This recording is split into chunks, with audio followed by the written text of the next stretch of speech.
Book one was all about the books that I read for the last 40 years. And today I have my special guest. He is the founder and CEO of Consequence, building the future of conscious health and human growth. No other than Dr. Jonathan Locust. Good Welcome, morning. welcome, Dr. Jonathan, and Book 101 Review. And can you please introduce more about yourself that I miss? Yeah. Well, first off, good morning.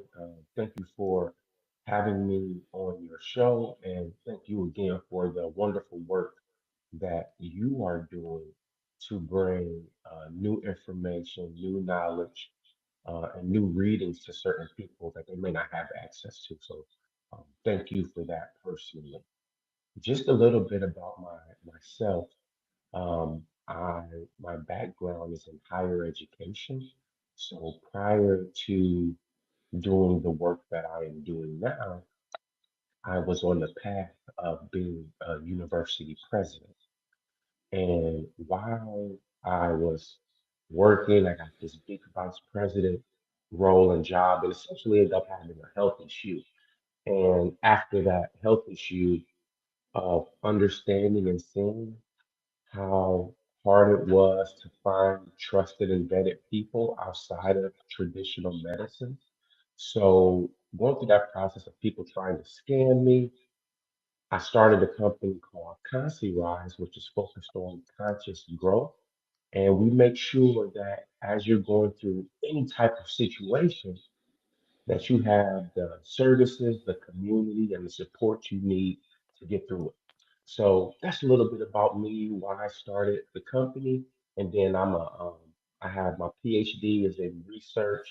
Um, I'm, I'm married. I have two children.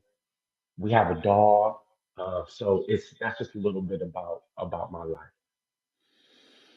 Dr. Jonathan Locust, thank you so much for sharing your knowledge and wisdom to the world. Thank you.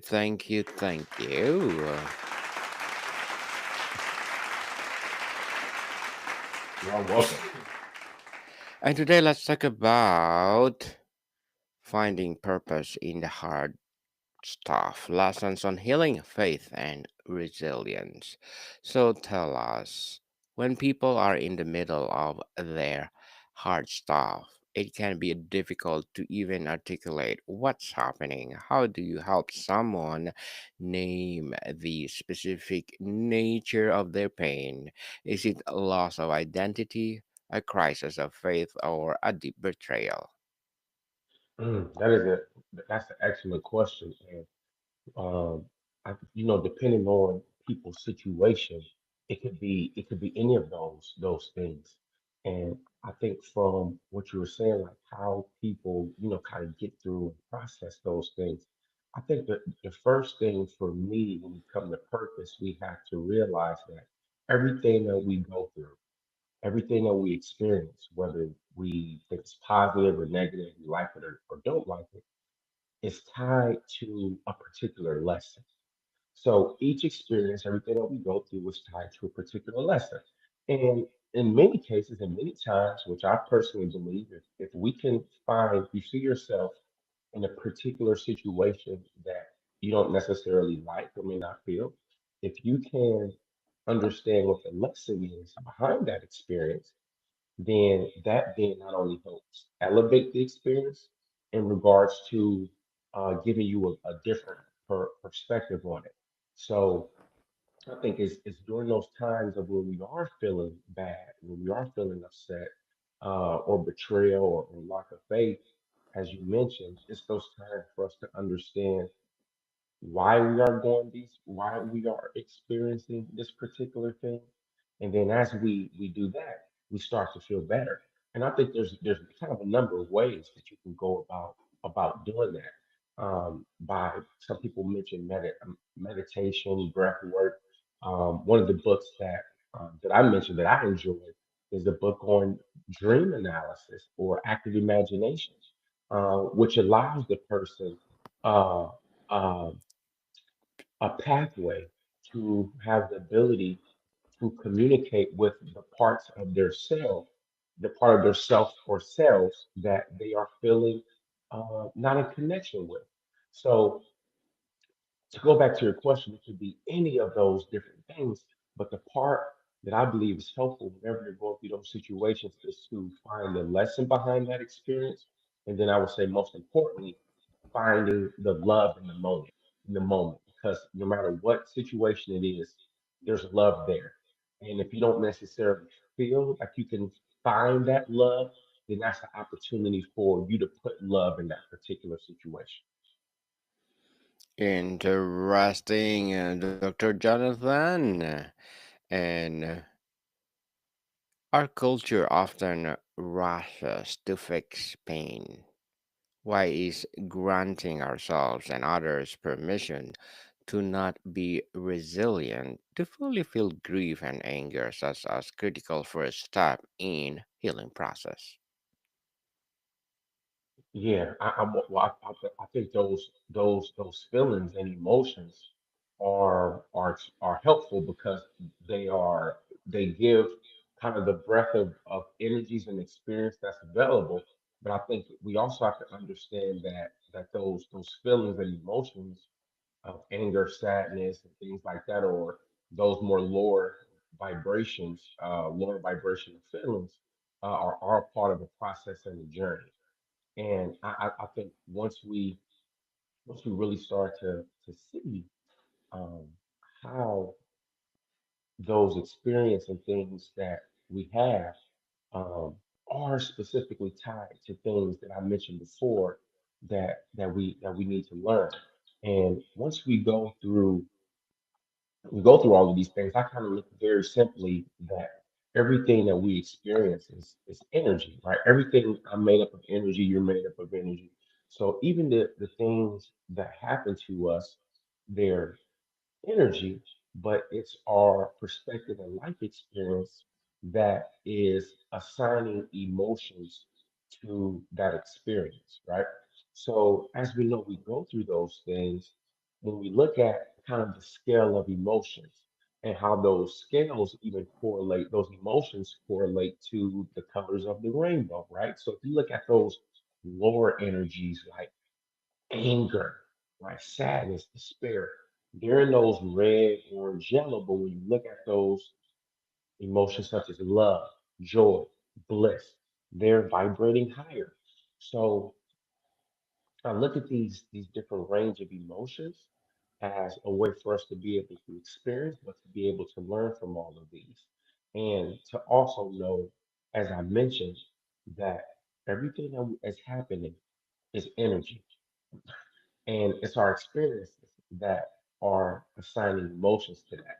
And that can be difficult. I'll kind of give a quick example. Like um, my mother passed away in 2009, and she was very, very sick while I was in college. And for people who wasn't around me at the time, they know it was one of the hardest times of my life.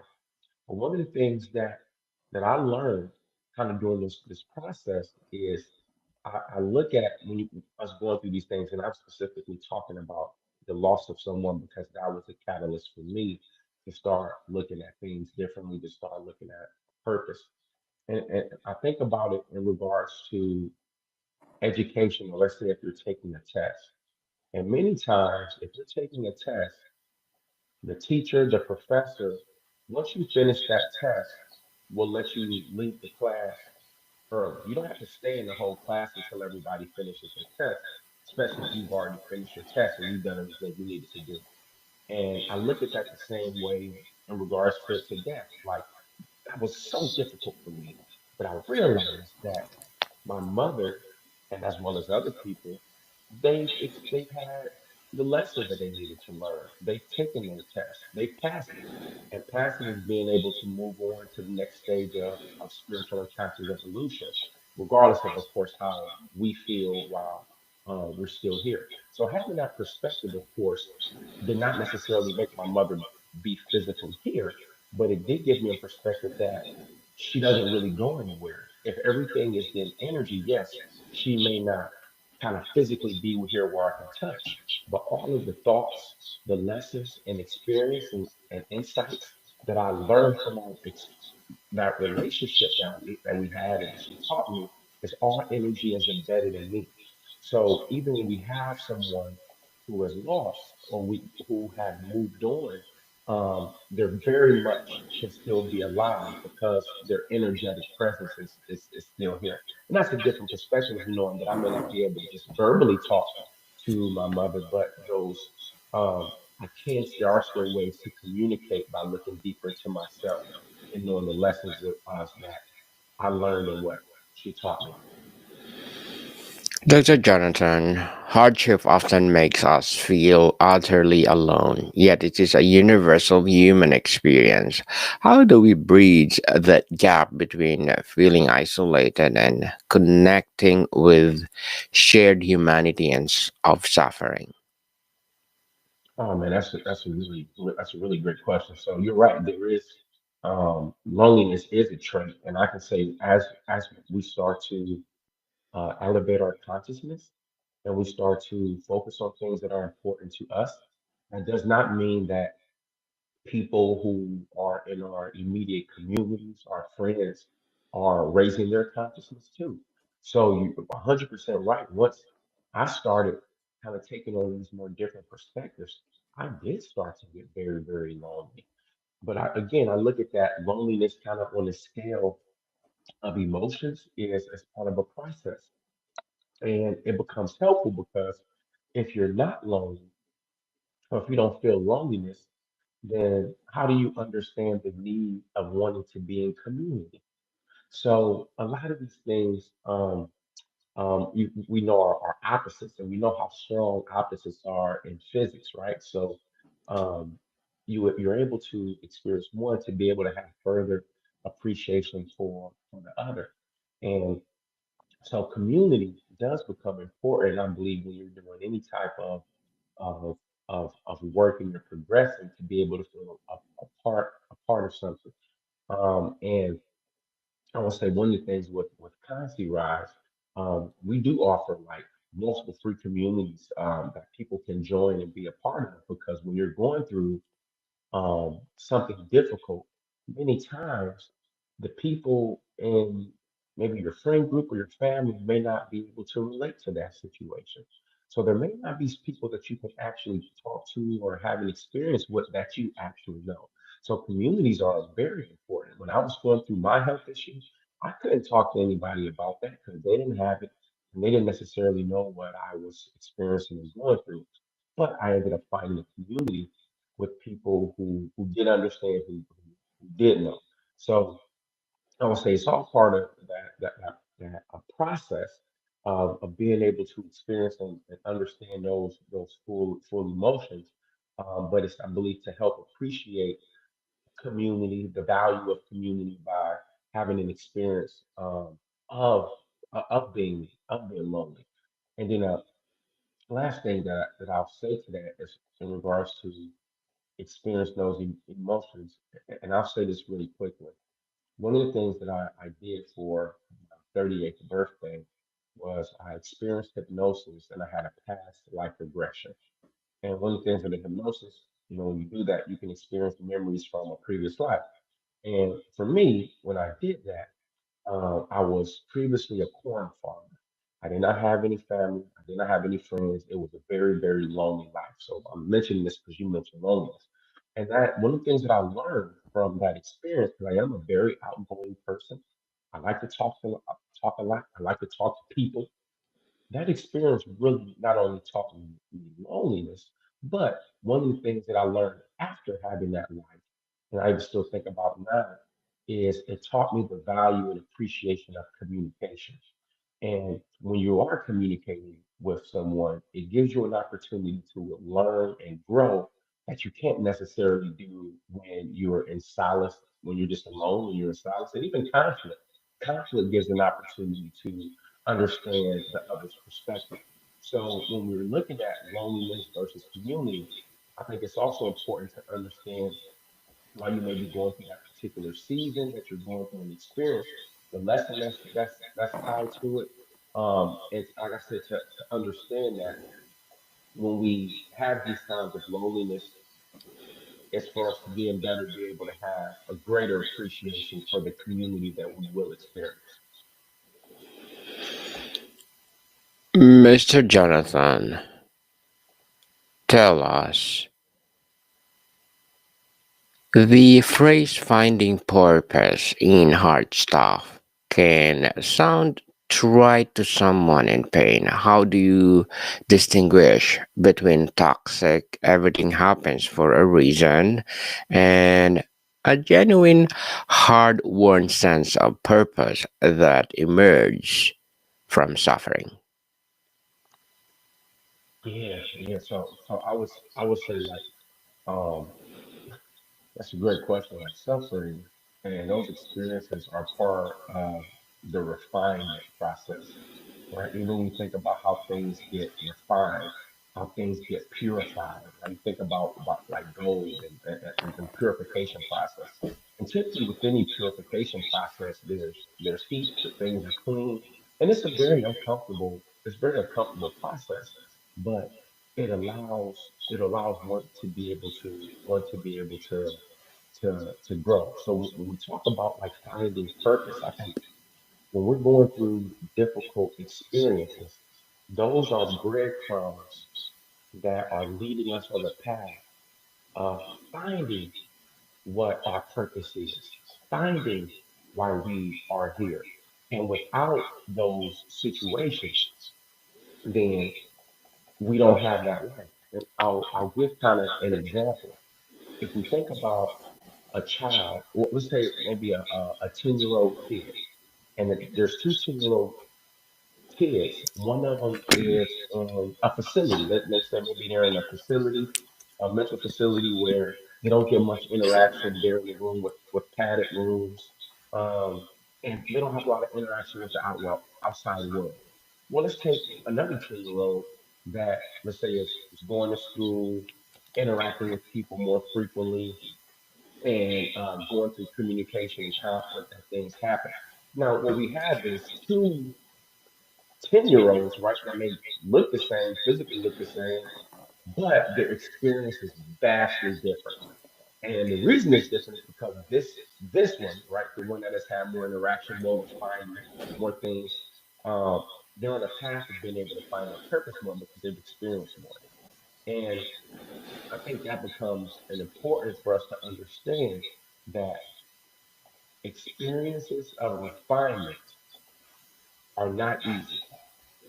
When we're going through situations and problems, those are all happening to refine us, to make us better, to make our insight clearer, to make our pathway and purpose less opaque and more transparent for us to see. So the realization has came for me, and I think when we hear from others, that our purpose and while we are here will come through those difficult times that is just helping refine who we are and what we are doing here. Dr. Jonathan, before we wrap up our discussion for today, I'm inviting you to please do listen to my other podcast, people. My other podcast, because my abstract essay is already in fifth season, abstract poetry in second season, and my book 101 review in fifth season too. Comedy 101 in second season, and my food 101 in fifth season as well. Geography 101 fourth season, and my baby podcast Law 101 and mental health 101. Love Letters in fourth season, and Movie 101 Review and Music 101 in fourth season, and Science 101 and Sex 101 in its first season. Please listen to them wherever you listen your podcasts. So, Dr. Jonathan, for someone listening who is in thick of it, feeling utterly broken and without purpose, what is your final, most heartfelt message of hope for them? Yeah, I would say the first thing is that we know that breathing breathing certain ways can actually help us reduce stress. And breathing is something that we all have access to. It's something that we all can do. And so I would say, firstly, if you're feeling stressed, if you're feeling upset, just close your eyes and visualize you breathing in positive, high vibrational energy and light, however you perceive that, breathing that in, and then breathing out what you feel no longer serves you. And what we'll see is as you do that, you go through a process of releasing, right? And we know our thoughts and everything is energy. So as you're going through that process, you're going through a purification process, a refinement process that you're doing consciously that is more controlled without necessarily having to go through kind of those serious things. Another thing I would say is if we're feeling those emotions of sadness and things that you discussed, one thing we can do is connect ourselves to the earth. And if we're feeling that, we're having some blockages probably in our lower chakra energy centers. So to be able to connect to the earth and bringing up from the earth those things you feel like you need, and then putting in the earth those things again you feel like no longer serve you. Because just like as we breathe in oxygen, and breathe out carbon dioxide, which is the waste of plants, right? And we know oxygen is the waste of plants that we breathe in. It's a cycle, right? And just know whatever we give the earth can repurpose it for someone else or something else that it is needed. So those are like kind of really two immediate things that we can do if we're feeling stuck, if we're feeling mad, we're feeling upset. We can connect ourselves to the earth, let those emotions fall, bring in what you feel like you need, and then move on and do that consistently. Because what that is going to do is align yourself with the vibrations of the earth, which the earth is vibrating higher. And then secondly, like I mentioned, that breathing technique. And the last thing I would say, especially because we're talking about books here. There's a book that I've been really enjoyed called Inner Work Using Dreams and Active Imagination for Personal Growth. So just know also if you're having dreams, if you're trying to understand who you are and how you progress and how you get better, and you're having dreams and you're not tracking your dreams and you're not understanding what your dreams mean, well, how serious are you? Because we know that dreams are communication from the unconscious self, um, and they're communicating in regards to symbols, right? Symbolism. And you have to understand the language of the unconscious, just like you would understand a language like Spanish or Mandarin. So, to be able to understand, to have a greater communication with our inner self through active imagination, through dream analysis, which there's a process which allow, I believe, will help also help people get through whatever situations they are dealing with. And even with me, whenever I'm going through situations or things that are tough, I may have a dream about it, and the dream may be helping me provide a different perspective of how to approach it, how to deal with it, and it helps. It helps. So those would be the last things I would say. And then lastly, with Concy Rise, we have a community, so we're more than welcome to have you in our community and to have you join us, where you will be able to find community and the support that you need. Dr. Jonathan Locust, thank you so much for sharing your knowledge and wisdom to the world. So can you please invite our listeners to support your business, your advocacy, or whatever projects that you're doing right now? Yeah, so Concy Rise is concyrise.com, CONSCIRISE. We have multiple communities that you could join that support your conscious growth. You can follow me at J Locust, LOCUSTJR on Instagram, and Dr. Jonathan Locust. If you look me up on Google, I'm pretty much on everywhere else. So thank you so much. It's been such a pleasure being here. Thank you for the work you were doing, like I said at the beginning, to bringing this knowledge and information to the masses. Yes, people, let's support Dr. Jonathan Locust because if you support him, for sure, more and more empowering business like this to come. So, Dr. Jonathan, thank you so much for your time. Thank you. Thank you. Modicon people, see you soon.